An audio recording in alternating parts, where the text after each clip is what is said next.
Today is Wednesday, March 6th. This is William Michael of the Classical Liberal Arts Academy. It's raining outside today on the farm, so I'm actually recording from my office. There are a number of talks I'd like to address today. I've got a list, but the first topic that I'd like to discuss is related to an announcement that I made on the Academy Study Center this afternoon concerning college preparatory studies being made available in the Classical Liberal Arts Academy. Often when I introduce myself as a historian or as a classicist, people assume that I'm some sort of opponent to the scientific method or modern science studies, modern education, and so on. And that's an unfortunate and really an irrational view, because the scientific method, if understood historically and truly, is a method of investigating any science that deals with physical evidence. So any science that deals with physical evidence, which includes biology and chemistry and physics, obviously, but also history, classical languages, and so on. All of these subjects deal with physical evidence, archaeology, geology, all of these different sciences that offer insights into the study of history and language and so on. They all make use of the scientific method. So choosing to be a historian or choosing to be a classicist has nothing to do with accepting or rejecting the scientific method. The scientific method is unquestionably true and useful. The place where disagreement comes in is when people make the scientific method to be the end of all study and research and learning, and they pretend that any subject or any question, any topic that can't be investigated by means of the scientific method, any topic that is not physical, is simply denied existence. That's where things get crazy. And the people who actually commit that error are usually people who consider themselves to be modern, progressive, scientific people, which they're not. They're actually ideologues who pretend, to sort of hide behind this facade of scientific thinking, when really all they're doing is pushing their own atheistic or materialistic views and pretending that their views are the only views that can make sense in light of the scientific method, which is patently false. As a Christian, we separate theology from philosophy. We separate faith from evidence. That's what faith is. That's not some sort of irrational statement. It's not some sort of dishonest, brainwashing or indoctrination. We're saying up front, this teaching and this belief and this article of faith are to be received by faith. We're honest about that. There's no deception or brainwashing. We're telling you right up front, when you walk in the front door of a church or a theology classroom, we're telling you, we take articles of faith for granted. And this classroom, this facility, this community, this church is for people who already believe what we believe.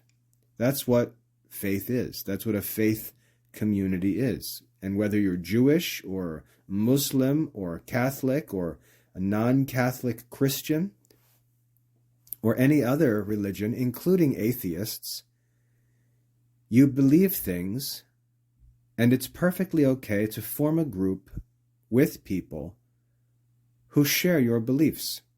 And as long as you're honest about that and don't pretend that your first principles are something more than articles of faith, those groups can not only exist and exist happily, but they can also get along because they can honestly acknowledge that they're founded on articles of faith. They don't have to pretend that, my faith is the only faith that physical evidence allows. That's usually not true. Catholicism and Protestantism to some degree are both plausible as independent systems. The problem with them is that they begin with different articles of faith. That's the difference. But of course, if there are true and false articles of faith, well, then you've got true and false systems. But that's a different issue. But when it comes to the scientific method, modern mathematics and sciences, they are what they are. And they have their own applications and uses, and really no one denies their usefulness. And what's actually most important about the modern mathematics and natural sciences is that they sort of cross cultural barriers. They cross religious barriers. A Muslim and a Catholic can agree on the rules of mathematics. A Jew and a Christian can agree on, the interpretation of archaeological evidence based on the scientific method or results of a physics or chemistry experiment and so on. So we can look at a field like modern medicine and find people of all different religious backgrounds, philosophical persuasions working together happily in modern science. And so there's sort of a universality that makes mathematics and the scientific method, the investigation of material things, common to all men, and therefore especially valuable. And usually people feel very comfortable in that context, whereas when they start talking about faith, when they start talking about philosophical assumptions that they have, sometimes it gets a little uncomfortable. But if you understand the scientific method, if you understand the appropriate applications for modern mathematics, there's no problem being a Catholic or an Aristotelian or a Muslim or a Jew or an atheist and discussing these things. They're objective. That's actually what's helpful about them. So when it comes to the Classical Liberal Arts Academy, even though I've given so much attention and placed so much emphasis on the research and restoration of the classical Catholic curriculum, I didn't do that to disrespect or set aside modern math and science in any way. My concern is simply that philosophy and theology are supposed to be studied and taught in a certain way, and they're not. And they haven't been for a long time, and I felt that I was called, in a sense, to research and restore those lost arts and sciences. And that's been the focus of my work for the past 25 years, researching and restoring the classical Catholic curriculum. And I've done that at the expense of other subject areas just because they're not my priority. And while the classical Catholic curriculum cannot be found elsewhere, modern math classes, modern natural science classes, they can be found elsewhere. And so I've just never given them any priority in my work. And what I've done in the Classical Liberal Arts Academy is make math and science courses available, but I've just never given them any attention. I took some older public domain textbooks and made them available to our students. So if students wanted to stay within our system and study modern mathematics or modern natural sciences in an affordable and efficient way, which is important because our studies have to be sustainable, they could do so in the Classical Liberal Arts Academy. And I've told parents that I don't even recommend that they use our modern math and science courses. I just put them on our study center and made them available for the sake of convenience. Even my own children don't study those courses. We use other math programs and science programs. And I've parents that I have consulted with who've actually contacted me and discussed curriculum issues, I've told them to use other programs for modern math and sciences. So having said all that, in 2024, having gone through the accreditation process and had a lot of time and opportunity to think through these issues, I've decided that this year we're going to make some important changes in our program and make a really elite college preparatory high school level program of study available that we haven't in the past. We're going to offer a full program of modern college preparatory math studies from pre-algebra all the way up through calculus and statistics.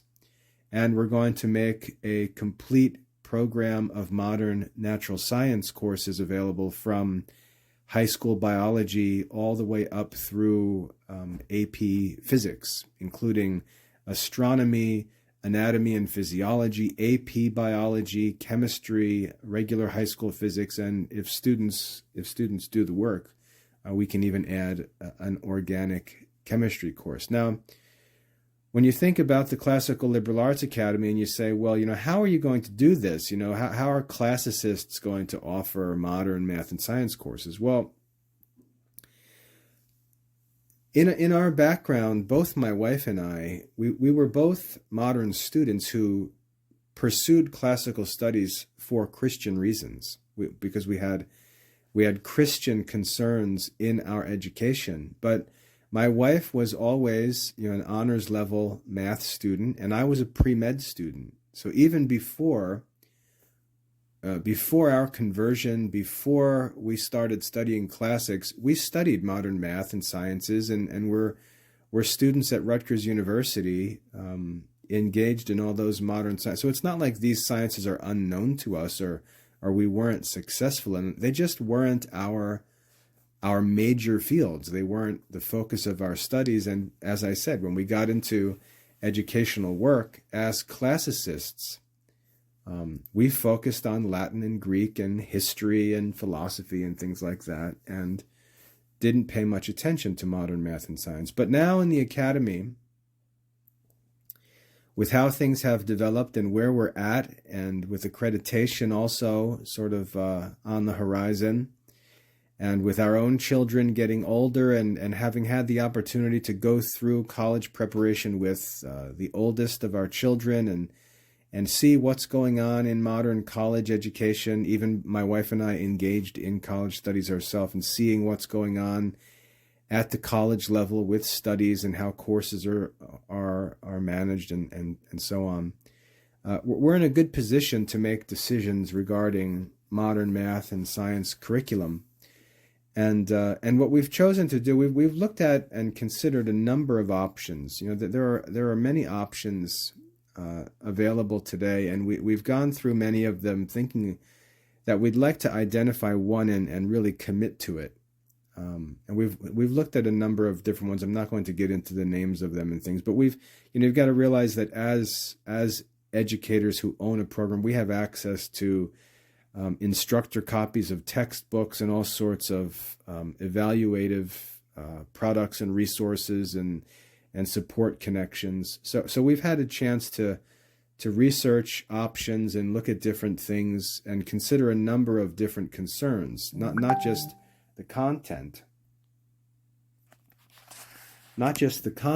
of the studies, but also the cost, availability, flexibility of the resources, permission that we would have to use them in our own ways, and so on. And as we've evaluated all of the different options and looked at them, I decided to adopt the OpenStax program in the Classical Liberal Arts Academy moving forward into 2024, 2025. If you're not familiar with the OpenStax program, let me just give you a quick overview. If you've attended college within the past 30 years, you know that one of the greatest burdens of college study is the cost of textbooks. A college physics or math book can cost $100 or more. And when you consider students taking 4 or 5 courses a semester, the prices of books can sometimes rival the cost of tuition. And it just has been an area, I should say a market, that has really taken advantage of and exploited the dependence of college students on textbooks and has chosen to basically, for all intents and purposes, gouge prices and charge ridiculous costs for access to necessary textbooks in college level programs. And professors have been partly to blame because they make choices for textbooks. Not that they always have options, but they tend to choose, the latest edition of a textbook series. And when they do that, it requires students to pay the highest cost. And this whole textbook business has just spiraled out of control. It's just gotten worse and worse over time. So an initiative was started, I think 10 years ago or so. It was led by a group at Rice University, which is a university in Texas. And their mission was to create a nonprofit organization that would raise funding and support scholars in math and science and other subjects to produce up-to-date, peer-reviewed high school and college textbooks that would be free to students, free to schools to use. It's basically open source educational resources, just as some software programs are open source, meaning that the developers make them available to the community, and the community is free to make use of them as they please and adapt them and make changes to them and so on. Open educational resources work in the same way, and they're funded through nonprofit donations, major donors, and they've put this program together to develop a whole system of textbooks for high school and college students, and it's really great. It's a great initiative. It's a great mission, and they've done very nice work putting these books together. So they've got a complete set of high school and college math textbooks, a complete set of high school science textbooks. They've got U.S. history, American government, world history, introduction to philosophy, psychology, sociology, economics, business, and more. They've got this great collection of, state-of-the-art, up-to-date textbooks for high school students, for college preparatory students. And so when you consider the fact that we already own the learning management system, the LMS, in the Academy Study Center, we already have all of the tools that are needed to deliver this content, and they provide this open source textbook content that gives us lots of freedom to work with it. It's just the perfect match for us because, and I'm going to talk about this a little bit, when it comes to modern subjects like math, natural sciences, even studies like history and things like that, when we've got a subject or a science that we're studying so that we can participate in modern society, so that we can actually enter into modern markets and modern institutions, modern fields of study and work, we have an obligation to actually do so in a modern way. It's like saying, when in Rome, do as the Romans do. This is a Catholic principle that when we consider integrating in our own culture or our own generation, we've got to accept, to some degree, we've got to accept the culture and fashions and trends that we're going to integrate with. That's just a normal principle of how human community works. So if parents come to me and they ask, well, what would you recommend for our child? Our child wants to go to college. They want to apply to this college or that college. They want to be students at a selective university. They have aspirations in this or that. Like, my children are interested in military careers. They're in engineering and medicine and criminal justice. They're going to be entering into and working in modern fields, in modern institutions. And so when it comes to those subjects, that's not what classical Catholic education is for. Classical Catholic education is dealing with much deeper, much more fundamental issues, principles of thought and morality and character that are at a deeper, and I could say a higher level. And then there's, these modern issues are really more like vocational and practical details. They're optional, they're voluntary. Students choose to go into different fields, choose to go into different occupations.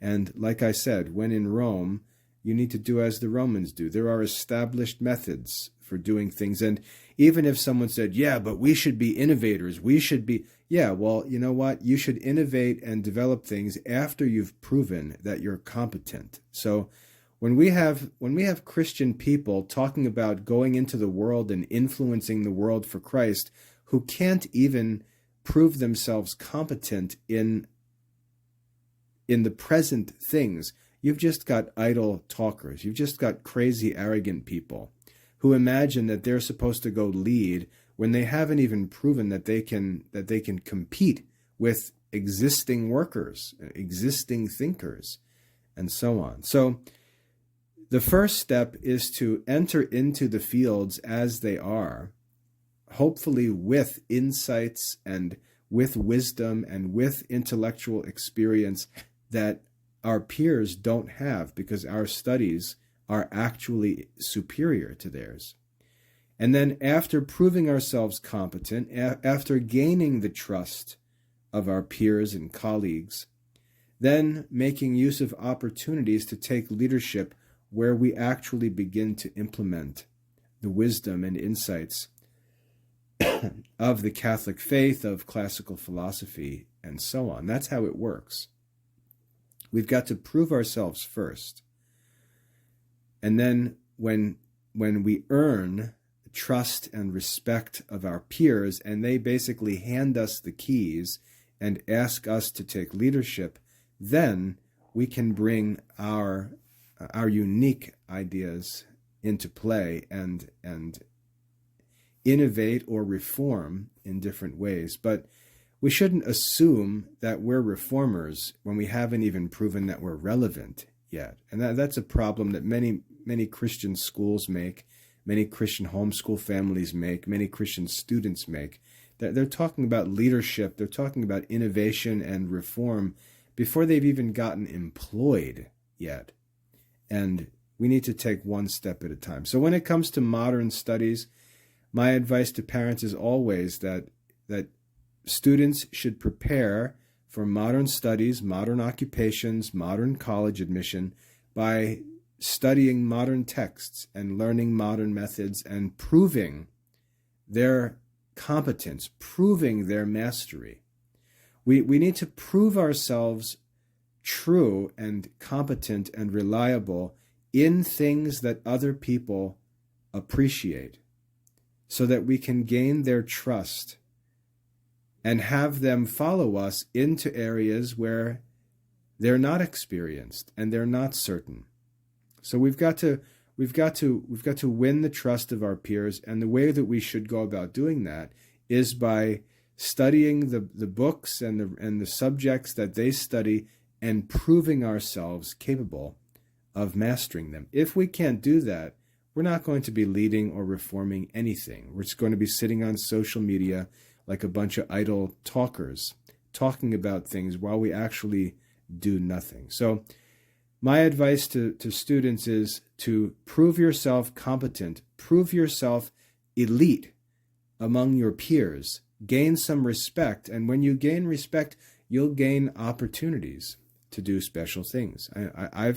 I've had that experience throughout my life. I talk about this all the time. When I was in college, I was a very good student, and my professors excused me from class attendance. I just had to show up for exams. They allowed me to do independent, self-directed studies where they would simply sign off on a plan that I would submit at the beginning of the semester. They would supervise my work over the course of the semester, and I would have to write papers and submit products of the studies that I had done, and I received degree credit for doing so. The special opportunities that I had, the special opportunities that I obtained, being recommended for full-time teaching positions before I even had my bachelor's degree, I had those opportunities because I proved myself competent in a modern context. And that opened up the opportunities for me to do different things.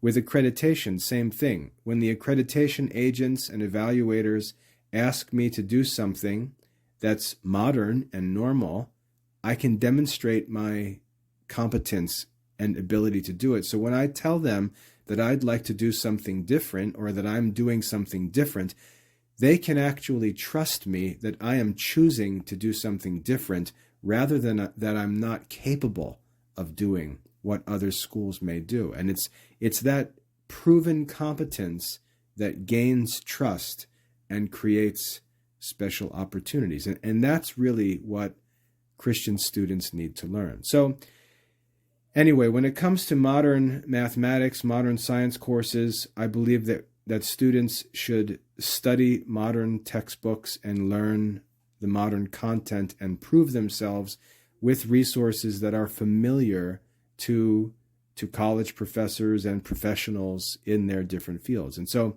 that's why I'm attracted to the OpenStax program as far as the content is concerned. Secondly, it's very widely used as a program. There are close to 10 million students, I think, who use these textbooks. They're used at colleges and universities. They're used at all the best private schools. So it's not like some goofy free program that stinks that people are just using because it's free. It's been adopted by many of the best schools who have plenty of money, no problem with resources for textbooks and things like that. They're choosing these books because of the content and quality and because of the mission of the Open Texts program. So they're widely used, they're widely known, and then they're completely capable of leading students, and I'm talking about great students. They're capable of leading great students not only through high school studies, but beyond, into AP level courses, into subjects and courses that go beyond high school degree, diploma requirements, and so on. So it just provides us with a great set of resources for modern college preparatory courses to be based on. And so that's why I've chosen to adopt the Open Text program in the Classical Liberal Arts Academy. So what's going to happen over the next few months, I'm going to be laying out the courses and building those courses, getting them organized so students can start. And I'm going to be closing those older courses, which I said were made available just for the sake of convenience, but which, first of all, there's very few students working in them anyway. And second, they're not very effective. So it's not like I'm making a change to a program that should upset a lot of people, because the program stinks. The courses are not good. I don't even recommend them. They were just put in the study center for the sake of completeness and convenience. But we're moving forward with a program that's actually going to be an extraordinary college preparatory program. So those older math courses, which were largely based on the Ray's Mathematics series, which was an old textbook series, a complete textbook series that's in the public domain, those courses will all be closing. And then in the modern sciences, I had gone through and selected a few quality textbooks, a biology text, a chemistry text, a physics text. Those courses will be closing, and all of those courses, math and science, will be replaced by these open text textbooks and courses built to serve them. So that'll be available this summer. Parents and students will begin seeing those courses appearing on the study center, but they won't be open for enrollment yet. So in the meantime, if you're a parent who's upset and you're going to complain that a change is being made, and I get complaints anytime I change anything. If I change the font on the website, I get complaints as if I'm undermining the ability for students to learn anything. There are always complaints, and the complaints, usually have nothing to do with actual progress in study. I wouldn't make a change that hurts students. Usually when I make a change, remember, I see the backside of things. I know what students are actually working on. I know what courses students are actually progressing in. I know how many students will be affected by a certain change. I don't make changes that have any kind of negative impact on our students. Most of the time, the reactions that I receive are just exaggerated. And as I said, the old courses were studied by a small number of students who really have not made any significant progress. And so while I expect there to be some complaining about changes, there are always going to be changes in the Classical Liberal Arts Academy because, first of all, it's a research project first and foremost. That's the mission of the Classical Liberal Arts Academy. And when I learn new things, I implement them. I don't just stick with what has already been done or keep selling something that's profitable, but I know is not the best thing we can offer. When I learn something is better, when I learn that there's a superior product or program available, I make the change because my goal is to make the Classical Liberal Arts Academy the best study program in the world for Catholic students, and I will always be changing it. So that's not an issue. But the change is not going to affect many students, and it's going to be minimal. But the opportunities that are going to be available for our best students, and those are the students I'm primarily concerned with. There's a giant mob of students who are homeschool students, and year by year, they hardly achieve anything. They spend years in courses, over entire school years. They get through a handful of lessons, and sometimes those are the families complaining about changes, but they're not making progress anyway. They're really not the students the Classical Liberal Arts Academy is even intended for. I'm concerned about the great Catholic students, the gifted students who are trying to pursue the highest level and most rigorous course of study they can, because I want to give them the most rigorous course of study. And when I find a way to make it better, I'm going to make it better. So these changes will be rolling out between now and probably midsummer. These courses will be open for enrollment. Certainly by the fall, but possibly in the summer. And it's going to offer a complete college preparatory program in math and science, and also in social studies. There will be history courses provided by OpenStax, an introduction to philosophy course, which looks good from OpenStax, American government, a political science course. There's a bunch of stuff, really good college preparatory content that I'd like to see Catholic students get into while they're in high school, because I'd like for us to have the opportunity to talk about it and deal with it critically, address some of the controversial issues, and so on.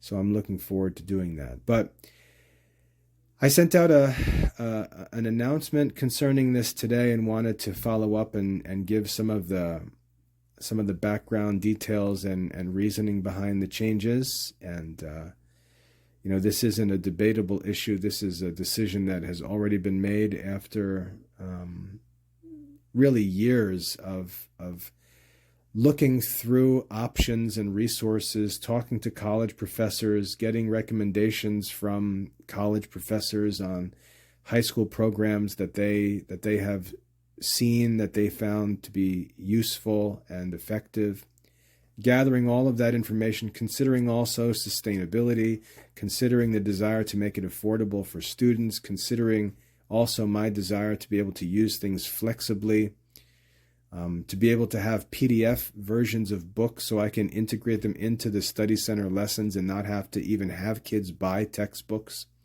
if they don't want to. All of those factors were involved in making this decision, and I am, on a scale of 1 to 10, my confidence that I've found what I was looking for is a 10 for sure.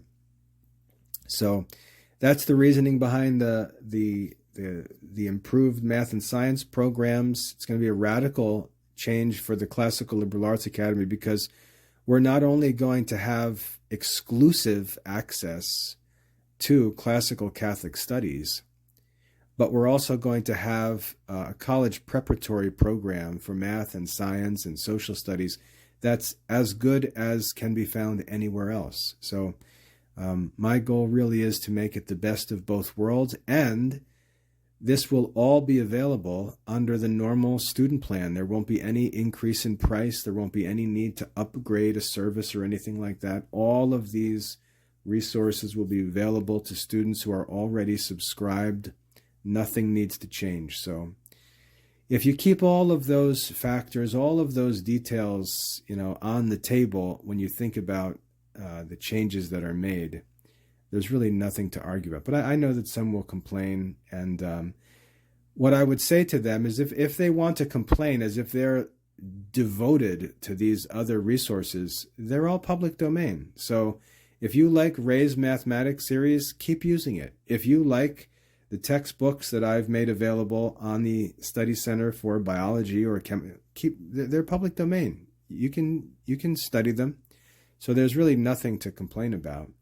But we're going to move forward with this open, actually it's not open text, it's open stacks. I think I might have said open text before. Open stacks, it's called. We're going to move forward with the Open Stacks series, and those courses will begin to appear on the Study Center this spring. So anyway, that's an explanation, some background for those who want it. I'm looking forward to getting started with these courses and helping the kids really enjoy the best of both worlds: real classical Catholic studies and a first-class college preparatory program for the 21st century. I hope that's helpful. If you've got any questions about this, send me an email. But I think things are pretty clear, and I think this is going to go really well. God bless.